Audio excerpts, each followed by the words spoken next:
అద్భుతాలు చేయగలిగినటువంటి శక్తివంతమైన పార్టీ భారత కమ్యూనిస్ట్ పార్టీ.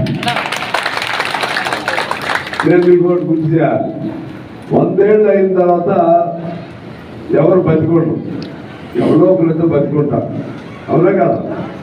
కానీ 100 ఏళ్ల వయస్సులో కూడా మీకోసం కర్ర పట్టి జెండా పట్టి మీకోసం పోలీసులను ఎదిరించి వాడు తుపాకులు పెట్టినా అది జైలన్నా బెదరకుండా అదరకుండా 100 ఏళ్ళు అయిన పార్టీగా ఉన్న మన నాయకులు మీకు చేవేళ్లలో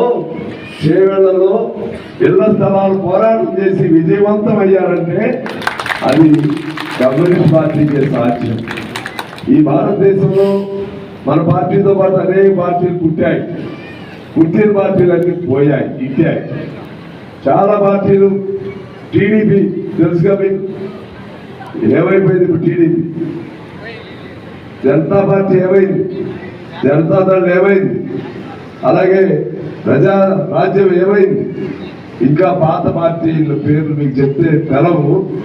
స్వతంత్ర పార్టీ, కృషికారుల పార్టీ, లోక్ దళ్, ఇంకా భారతీయ క్రాంతి దళ్, అనేక పార్టీలు ఒక్కొక్క రాష్ట్రాన్ని 2-3 రాష్ట్రాలను పరిపాలన చేసిన పార్టీలు. దేశాన్ని జనతా, కాంగ్రెస్ ఓడించి దేశాన్ని జనతా పరిపాలన చేసింది, జనతా తర్వాత జనతాదళ్ పరిపాలన చేసింది, లోక్ దళ్ పరిపాలన చేసింది. ఆ పార్టీలు ఎక్కడికి పోయాయి అని ఈ 100 ఏళ్ల సందర్భంగా మిమ్మల్ని ఆలోచించుకోమని ఒకసారి ఆ వైపుగా మీ మనసు పెట్టి ఆలోచన చేయమని చెప్పి నేను మిమ్మల్ని కోరుతా ఉన్నాను. ఎక్కడికి పోయాయని నేను మిమ్మల్ని ప్రశ్నించను, ఎందుకంటే మీరు తెలుసుకోవాల్సిన బాధ్యత ఉంది కాబట్టి మీ దృష్టికి తీసుకొస్తా ఉన్నాను. వికారాబాద్ జిల్లా సెక్రటరీగా విజయలక్ష్మి పండిట్ గారు.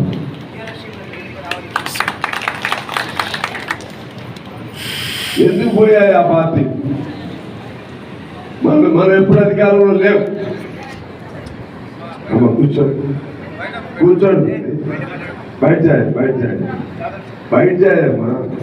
मीटिंग होने के बाद मैं इधर ही रहता, बाद में कोई किसी को कुछ प्रॉब्लम रहे तो सीधा आ सकते, बैठ जाइए.